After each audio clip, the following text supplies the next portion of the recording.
నమస్కారం అండి. మనం ఇప్పుడు సంధ్యాదేవి గారు రచించిన పెళ్లి సందడి అనే కథను విందామా? పూర్ణచంద్ర కిరణాలతో వింత సోయగా అలీనుతోంది ప్రకృతి. వెన్నెల తరంగాల వెల్లువలు భూమి మీదకు తెల్లగా ప్రవహిస్తున్నాయి. తన్మయుడై చూశాడు చోదకుడు. వెన్నెల వెలుగును చీల్చుకుంటూ కారు హెడ్లైట్ల కాంతి విశాలంగా నిర్మానుష్యంగా ఉన్న రోడ్డుపై అందంగా పరుచుకుంటూ ముందుకు సాగిపోతోంది కారు. డ్రైవర్ చూపులు మాత్రం ఎదుటికే కేంద్రీకరింపబడి ఉన్నాయి. తల తిప్పి ఎటూ చూడలేదు. ఆ వేళప్పుడు జనసంచారం కూడా అట్టే లేదు. 1-2 లారీలు మాత్రం వెళ్ళాయి ఆ దారిన. డ్రైవర్ టైం చూసుకున్నాడు. 9 అయింది. ఆ ట్యాక్సీ సామర్లకోట నుంచి కాకినాడ వెళ్తాంది. త్రోవలో ఒక ట్యాక్సీ ఆగి ఉంది. పక్కన డ్రైవర్ నిలబడి చెయ్యి ఊపుతున్నాడు ట్యాక్సీ ఆపమని. పక్కనే 2 అమ్మాయిలు నిలబడి ఉన్నారు. ఆ డ్రైవరు తను ఎందుకు ట్యాక్సీ ఆపాలన్నట్టుగా ముందుకు పోనిచ్చి మళ్ళీ అంతలోనే ఏదో ఆలోచించుకున్నాడు. పక్కన 2 అమ్మాయిలు కూడా ఉన్నారు. ఏమైందో ఏమిటో.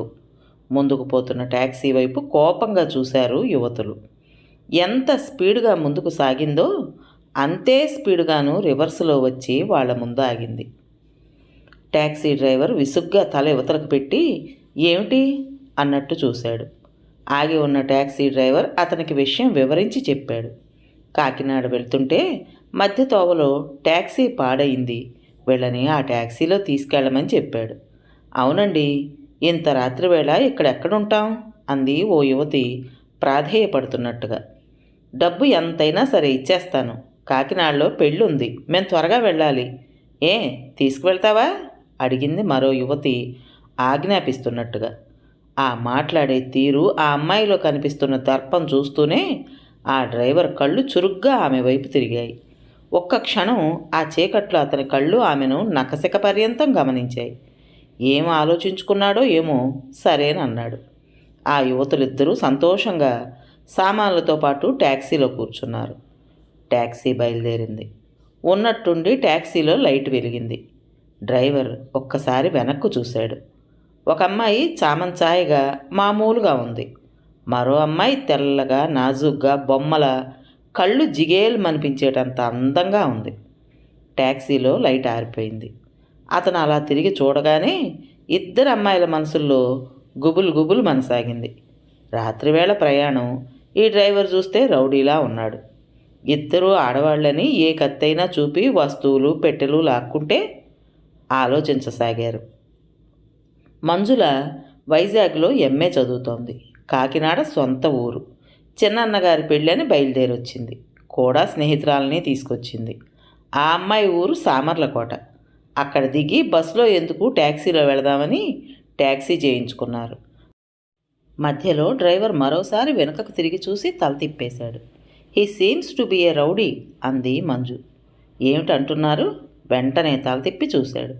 చీకట్లో అతని కళ్ళు తళుక్కున మెరిశాయి. ఏమీ లేదండి, మీ గురించి మాత్రం కాదు అంది రమణి మెల్లగా. మీ పేరేమిటి అంటూ ప్రశ్నించాడు. అతని దృష్టి మాత్రం ఎదుటికే కేంద్రీకరింపబడి ఉంది. నీకు అనవసరం కటువుగా అంది మంజు.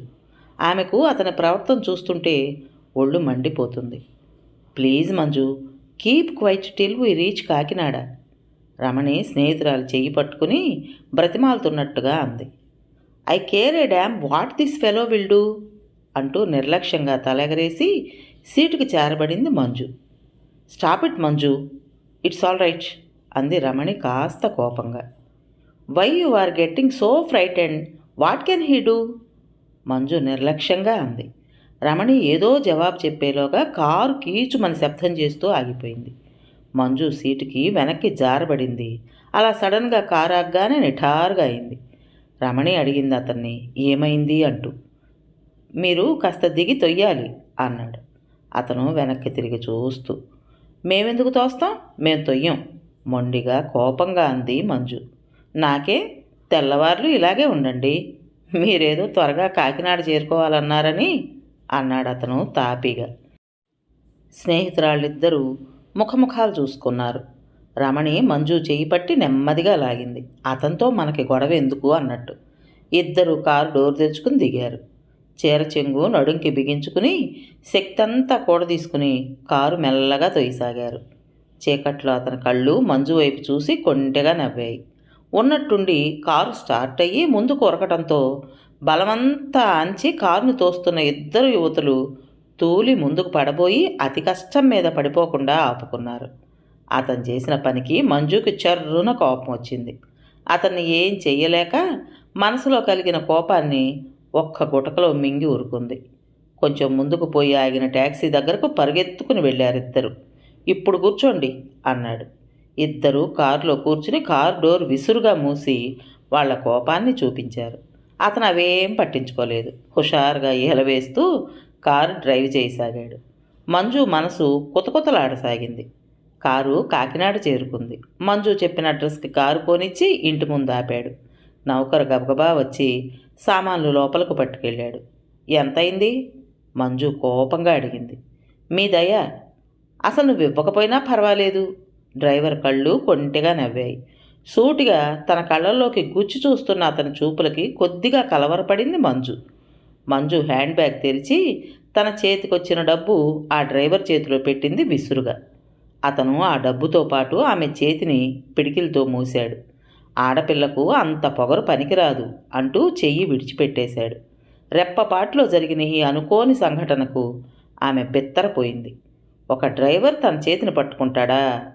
పళ్ళు పటపట్లాడించింది. లోపలికి వెళ్ళండి అంటూ కారు స్టార్ట్ చేశాడు. అతని పెదవులపై చిరునవ్వు నాట్యం చేసింది. కారు వెళ్ళిపోయింది. ఆమె ముఖం ఒక్కసారిగా జేవురించింది. రుసరుసలాడుతూ మనసులో కలిగిన కసిని కోపాన్ని నడకలో ప్రదర్శిస్తూ లోపలికి వెళ్ళిపోయింది. ఆ రోజు రాత్రి 11 గంటలకు పెళ్లి. మగ పెళ్లివారు బస్ చేయించుకుని 4 గంటలకు విడిదింటికి చేరుకున్నారు. మంజుకు ఒకటే సరదాగా ఉంది. ఆమె ఫ్రెండ్స్తో పెళ్లి కూతుర్ని చూడటానికి విడిదింటి నుంచి ఆడపెళ్లి వారింటికి వెళ్ళింది. తెల్ల ఫారిన్ నైలెక్స్ చీరపై జరీ కుట్టు పువ్వులున్న చీర, తెల్ల జాకెట్టు, పొడవ చేతులది వేసుకుంది. పొడవుగా అల్లుకున్న 2 జడలతో అందంగా సుకుమారంగా ఉంది మంజు. మంజునందరూ ఎంతో మర్యాదగా చూశారు. కాఫీలు టిఫిన్లు ఇచ్చారు.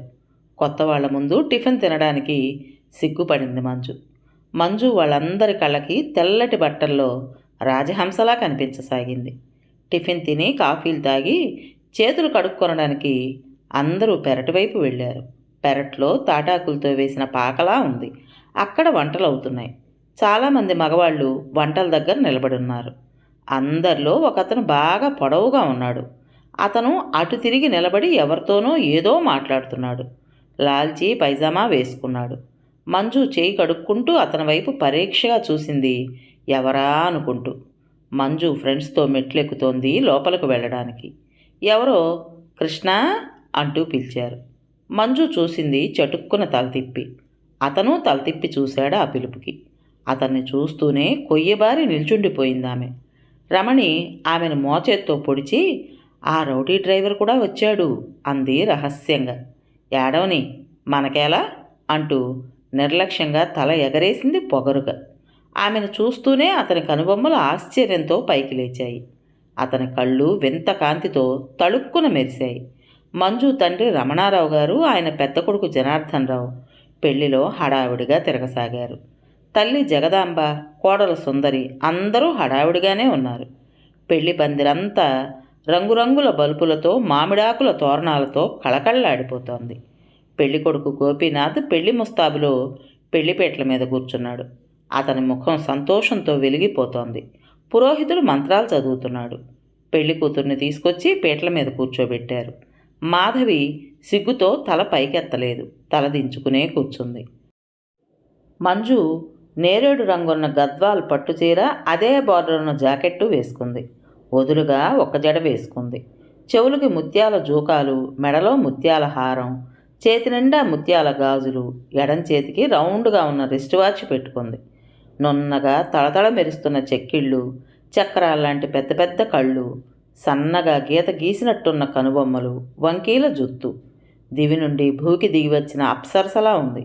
పెళ్లి పందిరంతా చకచకా తిరిగేస్తూ, గలగలా మాట్లాడుతూ, కిలకిలా నవ్వుతూ తిరుగుతున్న అమ్మాయిపైనే ఉన్నాయి అందరి కళ్ళు. ఈ అమ్మాయి నా కోడలైతే ఎంత బాగుండును అనుకున్నారు అబ్బాయిలు గల తల్లిదండ్రులు. ఈ అమ్మాయి నా భార్య అయితే ఎంత బాగుండును. ఈ అందాల రాశి ఎవరి భార్య కానున్నదో. పెళ్లి కాని యువకుల గుండెల్లో వేడి నిట్టూర్పులు. ఆ అమ్మాయి ఎవరు? పెళ్లి కూతురు తరపు వాళ్ళు కొందరు గుసగుసలాడారు. మన మాధవికి ఆడబడుచు అవుతుంది, పెళ్లి కొడుకు చెల్లెలని చెప్పుకున్నారు. మంజు చెవిన పడుతున్నా సరిగ్గా వినిపించుకోలేదు. దూరంగా డ్రైవర్ కృష్ణ పందిట్లో తిరుగుతున్నాడు. వచ్చిన వాళ్ళందరినీ లోపలికి తీసుకువచ్చి కూర్చోబెడుతున్నాడు. కొందరు అతన్ని పలకరిస్తున్నారు. అతను అందరితో నవ్వుతూ మాట్లాడుతున్నాడు. ఎవ్వరికి ఏం కావాలన్నా అతన్నే పలకరిస్తున్నారు. అతను అంతమందిలో తిరుగుతున్నా మాట్లాడుతున్నా అతని కళ్ళు మంజునే గమనిస్తున్నాయి. మంజు అన్నగారి పక్కన చేరి మెల్లగా ఏమిటో చెప్పింది నవ్వుతూ. గోపీనాథ్ చెల్లెలి మాటలు వింటూనే నవ్వుతూ వదిన వైపు ఓరగా చూడసాగాడు. మంజు అన్నగారి పక్కనే కూర్చుంది. పెళ్ళి అవుతుంటే ఆమె కళ్ళు డ్రైవర్ని ఒక కంట కనిపెడుతూనే ఉన్నాయి. లాల్చీ పైజామాతో ఉన్నాడు. బట్టలు కాస్త నలిగి ఉన్నాయి. కళ్ళు ఎర్రగా ఉన్నాయి, నిద్రలేనట్టు. క్రాఫ్ చెదిరి నుదుటి మీద పడుతోంది. అతను మాటికి వేళ్లతో జుత్తుని వెనక్కి తోసుకుంటున్నాడు. అలా ఇద్దరు ఒకరినొకరు గమనించటంలో ఇద్దరి కళ్ళు క్షణంసేపు కలుసుకోకపోలేదు. ఆ కళ్ళు కలుసుకున్న క్షణం అతని కళ్ళు కాంతివంతమవడం, ఆమె చెంపలు ఎర్ర గులాబీలు కావడం ఇద్దరూ గ్రహించారు. గోపీనాథ్ మాధవి మెడలో 3 ముళ్ళు వేశాడు. పెళ్లికొచ్చిన పెద్దలంతా వధూవరులపై అక్షింతలు జల్లారు. డ్రైవర్ కృష్ణ కూడా అక్షింతలు జల్లాడు. ఆ జల్లటం వధూవరులపై కాక మంజుపై పడ్డాయి. అది గమనించిన మంజు ముఖం కోపంతో ఎర్రబడింది. ఆ మర్నాడు మధ్యాహ్నం భోజనాల దగ్గర మంజు ఫ్రెండ్సు, గోపీనాథ్ ఫ్రెండ్సు అంతా కలిసి తెగ అల్లరి చేశారు. ఆ కూర కావాలి, ఈ కూర కావాలి అంటూ పేచీ పెట్టసాగారు. మాధవి అన్నగారు అతని ఫ్రెండ్సు వాళ్ళకు కావలసినవి వడ్డించసాగారు. మగపెళ్లివారు కోరింది ఉరుకులు పరుగుల మీద తెచ్చి వాళ్ళకి ఇవ్వసాగారు. ఆడపెళ్లివారు లోపల అంతా తెగ విసుక్కున్నారు. ఆ 2 జళ్ల సీత లేదు, ఆ అమ్మాయి చేస్తుందంతా అంటూ మగపెళ్లివారిని లోపలే తిట్టుకుంటూ గొణుక్కున్నారు వాళ్ళు. మధ్యాహ్నం టిఫిన్లు చేసి కాఫీలు తాగి బస్సుకు వెళ్ళిపోతున్నారు మగపెళ్లివారు. వెళ్ళిపోతూ ఆఖరిసారిగా వాళ్ళని బాగా ఏడిపించేద్దాం అనుకున్నారు మగపెళ్లివారు. వీళ్ళకి మర్యాదగా కాఫీలు టిఫిను అందివ్వసాగారు ఆడపెళ్లివారు. లడ్డు, కారప్పూస, కాజా పెట్టారు. మంజు, ఆమె ఫ్రెండ్సు, గోపీనాథ్ ఫ్రెండ్సు అంతా ముఖముఖాలు చూసుకుని ఏకకంఠంతో అన్నారు, జిలేబీ లేని పెళ్ళేమిటి, జిలేబీ పట్టండి అన్నారు. ఆడపెళ్లివారి ముఖాలు వెలవెలపోయాయి. ఎలా ఇంతమందికి జిలేబీలు ఇప్పటికిప్పుడు తేవడం అని. ఆడపిల్ల గలవాళ్ళు లోపల అనుకోసాగారు. మగపెళ్లివారు జిలేబీలకి ముఖం వాచి ఉన్నారు, తెచ్చి పడేయండ్రా అని ఆడపెళ్లివారు అన్నారు. మిగతా వాళ్ళు మెల్లగా నవ్వుకుంటున్నారు. అది విన్న మగపెళ్లివారి ముఖాలు ఆవగింజంత అయ్యాయి. రోషంతో ముక్కుపుటాలు ఎగరేశారు. డ్రైవరు ట్యాక్సీలో వెళ్ళి 10 నిమిషాల్లో 2 బుట్టలతో జిలేబీలు తెచ్చి వాళ్ళకి ప్లేట్లలో ఇచ్చాడు. అందరూ ముఖముఖాలు చూసుకుని కళ్ళతో సైగ చేసుకున్నారు. జిలేబీ నోటితో కొరుకుతూనే థూ అంటూ కింద ఊసి చేతిలో జిలేబీలు కింద బారేసి, చీచీ వెధవ జిలేబీ, నూనె వాసన, ఇలాంటి నిలవ సరుకు తినే కర్మ మనకేమిటి, పోదాం పదండి అంటూ అంతా లేచి వెళ్ళిపోయారు. ఆడపెళ్లివారు నోరు వెళ్ళబెట్టి చూస్తుండిపోయారు. అసలు వీళ్ళ ముఖానికి జిలేబీ అంటే తెలుసా, ఎప్పుడైనా తినేడ్చారా అంటూ వాళ్ళలో వాళ్ళు నవ్వుకున్నారు. బస్సులో అంతా కూర్చున్నారు. విడిదిల్లంతా ఖాళీ అయిపోయింది. బస్సు కాసేపట్లో బయలుదేరబోతుందనగా మంజుకి హఠాత్తుగా గుర్తొచ్చింది తన హ్యాండ్ బ్యాగ్ మర్చిపోయానని.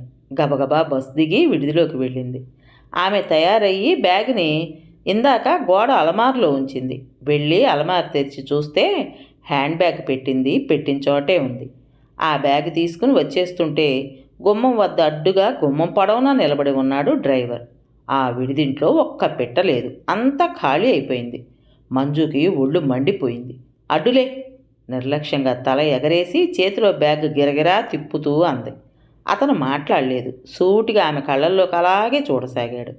అతని చూపులకి ఏమాత్రం నదురు బెదురు లేనట్టుగా అతని కళ్ళల్లోకి సూటిగా చూస్తూ అతన్ని అడ్డులేవమని మళ్ళీ చెప్పింది.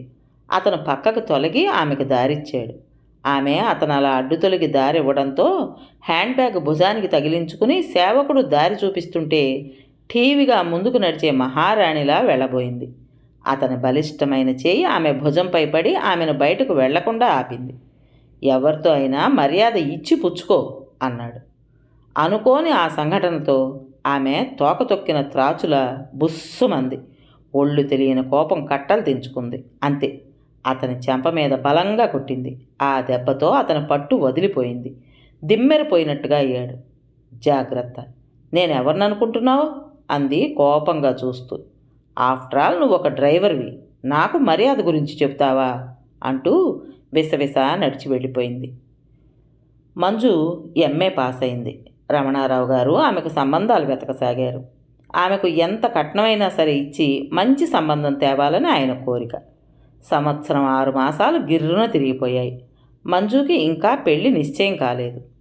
మాధవి, గోపీనాథ్ కలిసి వైజాగ్ వెళ్ళొచ్చారు. మాధవి పెత్తల్లి కొడుకు విదేశాల నుంచి వస్తున్నాడని తెలిసి వెళ్ళి చూసొచ్చారు. వచ్చిన రోజు మాధవి అత్తగారి వద్దకు చేరి విషయం మెల్లగా ఇలా చెప్పింది. మా అన్నయ్య న్యూయార్క్ నుండి వచ్చాడు. నెల రోజులుండి వెళ్ళిపోతాడు. మా పెద్దమ్మ, పెదనాన్నగారు అన్నయ్యకి ఏదైనా మంచి సంబంధం కుదిర్చి పెళ్లి చేసి పంపించాలని అనుకుంటున్నారు.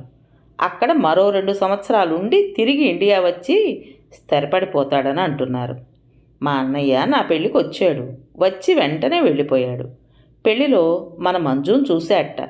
మంజుని తప్ప ఎవ్వరినీ చేసుకోను అంటున్నాడు. మా పెద్దమ్మ, పెదనాన్నగారికి అందరికీ ఇష్టమే. మీకు మామయ్య గారికి ఇష్టమైతే అన్నీ మాట్లాడుకుని ముహూర్తం పెట్టుకోవచ్చు అంది. జగదాంబ కోడలి మాట వింటూనే సంబరపడిపోయింది. గోపీనాథ్ తండ్రితో చెప్పసాగాడు. మన మంజుని వాళ్ళు కోరి అడుగుతున్నారు నాన్న. పైసా కట్నం వద్దు అంటున్నారు. మా పెదమామగారు మార్కండేశ్వరరావు గారికి చాలా ఆస్తుంది. వైజాగ్లో పెద్ద వ్యాపారస్తుడిగా మంచి పేరుంది. మీరు అమ్మ ఊ అనడమే అంటూ చెప్పాడు. రమణారావు గారు గోపీనాథ్ పెళ్లిలో అతన్ని చూసి ఉండడం వలన మేము చూడకుండా ఎలా అన్న ప్రశ్న రాలేదు ఎవ్వరి నోటి నుంచి. అంతా కలిసి పెళ్లి కొప్పుకున్నారు. మంచి రోజు చూసుకుని వైజాగ్ నుంచి మార్కండేశ్వరరావు గారు, ఆయన భార్య మాధవి తల్లిదండ్రులు వచ్చి సంబంధం ఖాయపరుచుకుని ముహూర్తం నిశ్చయించుకుని వెళ్ళిపోయారు. తెలిసిన అమ్మాయే కావటం చేత డాక్టర్ కృష్ణప్రసాద్ పెళ్లి చూపులకు రాలేదు. మంజుకి అతను ఎలా ఉంటాడో తెలియదు. ఆమె అసలు చూసిన గుర్తు కూడా లేదు. అందరూ అతన్ని ఎంతగానో పొగిడేస్తున్నారు. మన మంజు అదృష్టం, అందగాడు, బుద్ధిమంతుడు, చదువుకున్నవాడు భర్తగా లభిస్తున్నాడు అని. మంజు కలల అలల్లో తేలిపోసాగింది. వదినలిద్దరూ హాస్యాలు మొదలుపెట్టారు. మా మంజు మా అన్నగారితో న్యూయార్క్ వెళ్ళిపోతుంది, అప్పుడు ఎవ్వరం గుర్తుండం అంటూ నవ్వుతూ అనసాగారు.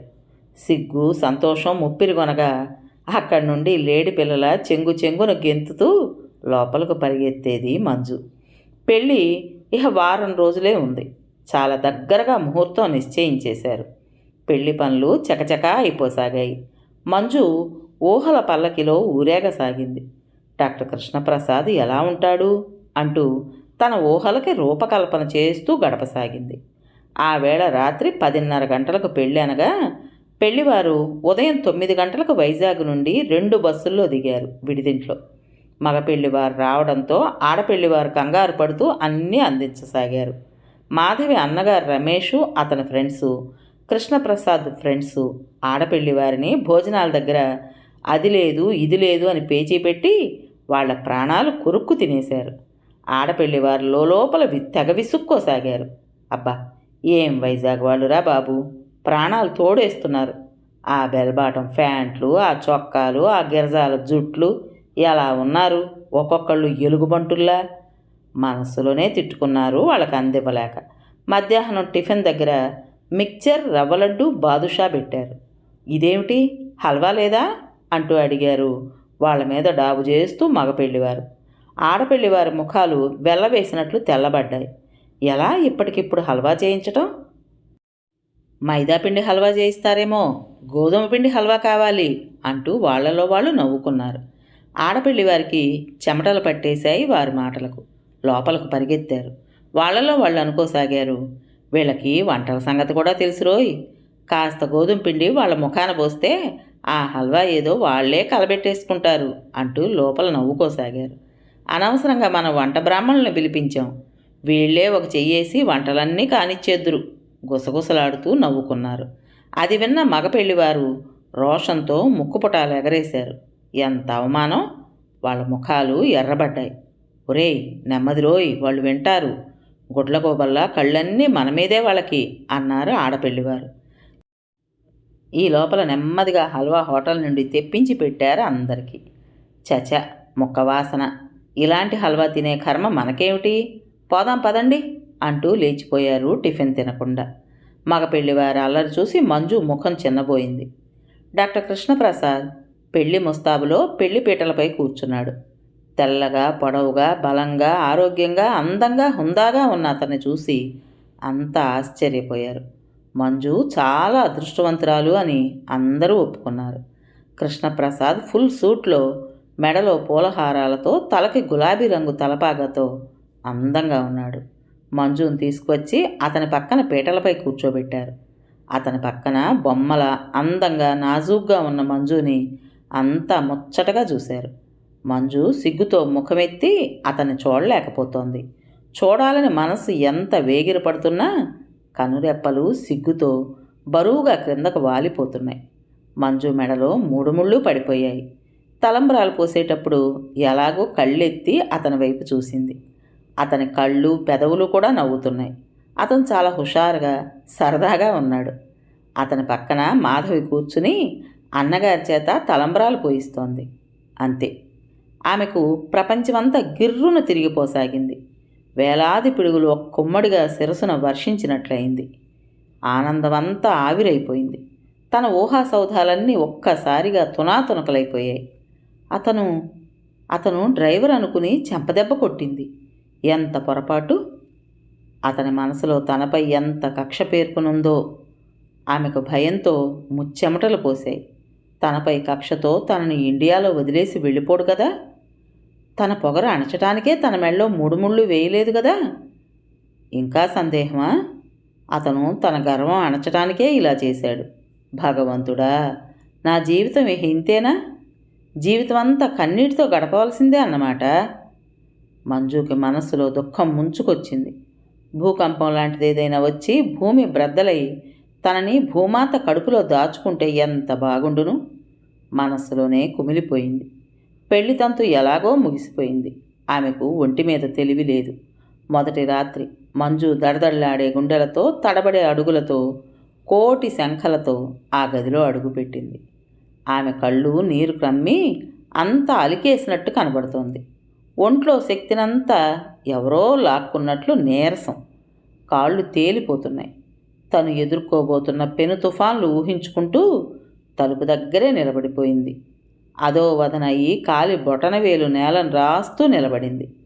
అతను లేచి వచ్చి తలుపులు గడియ పెట్టాడు. కృష్ణప్రసాద్ మెల్లగా ఆమెను సమీపించాడు. అతను చేరువవుతున్న కొద్దీ ఆమె గొంతుక తడారిపోసాగింది. నిస్సత్తువతో శరీరం ఎలాగో అయిపోతోంది. నరాలు తోడేస్తూ మాట రావడం లేదు. చలిపిడుగు పడినట్టుగా శరీరం గడ్డగట్టుకుపోయింది. మంజు అంటూ మృదువుగా పిలిచాడు. అతని పిలుపులో అనురాగం స్పష్టమైంది. ఆప్యాయమైన ఆ పిలుపు పన్నీటి జల్లులా, తేనె పలుకుల్లా వినిపించింది. మంజు, ఏమిటి ఆలోచిస్తున్నావు? ఈ డ్రైవర్ గాడు నన్ను పెళ్లి చేసుకున్నాడు, వీణ్ణి మళ్ళీ ఎలా చెంపదెబ్బ కొట్టాలా అనే నవ్వుతూ 2 చేతులతో ఆమెను చుట్టేస్తూ అన్నాడు. మంజు మాట్లాడలేదు. కళ్ళనీళ్లు సుడులు తిరిగాయి. నన్ను క్షమించండి, మీరెవరో అనుకున్నాను అంది కన్నీళ్లతో. చచా, ఏడుస్తున్నావా? నువ్వింకా ఎంతో ధైర్యవంతురాలివి అనుకున్నాను. అలా ఏడవకూడదు. ఆప్యాయంగా ఆమె కన్నీరు తుడిచి అక్కున చేర్చుకున్నాడు. నిలబడే శక్తి లేనట్టుగా అతని వక్షస్థలం మీద వాలిపోయింది. నన్ను క్షమించండి, నేను చాలా మూర్ఖంగా ప్రవర్తించాను. నాపై నాకే అసహ్యం వేస్తుంది. మంజు, నిన్ను క్షమించడం ఏమిటి? తప్పు నాది కూడా ఉంది. నేను న్యూయార్క్ నుండి అమ్మా నాన్నగారులను చూడటానికి వచ్చాను. అంతలో మా చెల్లెల పెళ్ళి అని తెలిసి మరో 4 రోజులు ఆగాను. పెళ్లికి ముందుగా వెళ్ళడం కుదరలేదు. అమ్మా నాన్న ముందుగా వెళ్ళారు. నేను పనుండి తర్వాత బయలుదేరాను. మాకు 3 ట్యాక్సీలు ఉన్నాయి. ఇండియా వచ్చిన నేను నెమ్మదిగా ఊర్లన్నీ చూసుకుంటూ వెళదామని ట్రైన్లో వెళ్లకుండా ట్యాక్సీ తీసుకుని పెళ్లికి బయలుదేరాను. ట్యాక్సీ నడుపుతున్నాను కాబట్టి ట్యాక్సీ డ్రైవర్ని అయిపోయాను. మా ఇంట్లో మా చెల్లెల పెళ్లికి ముస్తాబేమిటి అని లాల్చీ పైజామాతో ఉండిపోయాను. నేనెవరో నీకు తెలియలేదు. నేను ఒక పెద్ద రౌడీని అనుకున్నావు, అంతేనా? అంటూ నవ్వి ఆమె చుబుకం పట్టుకుని మృదువుగా తల పైకెత్తాడు. అతని చూపులతో ఆమె చూపులు కలపలేక ఆమె కనురెప్పలు బరువుగా క్రిందకు వాలిపోయాయి. అన్నట్టు మర్చిపోయాను, ఆనాడు నువ్వు నాకిచ్చిన ట్యాక్సీ ఛార్జీ అంటూ నవ్వుతూ జేబులో నుండి డబ్బు తీసి ఆమెకి ఇవ్వబోయాడు. నేను న్యూయార్క్ వెళ్ళానన్న మాటే గాని నా మనస్సులో అంతా నీ రూపమే నిండిపోయింది. ఎప్పుడెప్పుడు ఇండియా వచ్చి నిన్ను నాదాన్నిగా చేసుకుంటానా అని నా మనస్సు ఉరకలు వేసేది. మనుష్యుల్ని రెచ్చగొట్టే నీ మాటలు, కవ్వించే కళ్ళు మర్చిపోలేక పరుగున వచ్చాను తెలుసా? తెల్లటి పలువరస అందంగా కనిపించేలా నవ్వుతూ అన్నాడు. మంజు చెంపలు కెంపులయ్యాయి సిగ్గుతో. మనసులో పరవళ్ళు తొక్కుతున్న భావాలకు అనుగుణంగా అపూర్వమైన కాంతితో మెరిసిపోతున్న ఆమె వదనాన్ని, మనోజ్ఞమైన ఆమె పెదవుల కదలికను అతనికి కనబడనీయకుండా సిగ్గుతో అతని గుండెలో తలదాచుకుని అతనికి మరింతగా అతుక్కుపోయింది. అతని బలమైన చేతులు ఆమెను మరింత దగ్గరగా తీసుకున్నాయి. కథ పేరు పెళ్లి సందడి. రచించిన వారు ఆర్ సంధ్యాదేవి గారు. విన్నారు కదండి. మరి ఈ కథ మీకు నచ్చిందా? నచ్చినట్లయితే తప్పకుండా లైక్ చేసి మరో నలుగురికి షేర్ చేయండి. అలాగే కొత్త వాళ్ళు కనుక మన ఛానల్ని చూస్తున్నట్లయితే తప్పకుండా సబ్స్క్రైబ్ చేసుకోండి. మరి ఇంత మంచి కథను మనకు అందించిన రచయిత్రి గారికి మనందరి తరపున మనస్ఫూర్తిగా ధన్యవాదాలు తెలియజేసుకుంటూ రేపు మరో మంచి కథతో మీ ముందుకు వస్తాను. అప్పటి వరకు ఉంటానండి.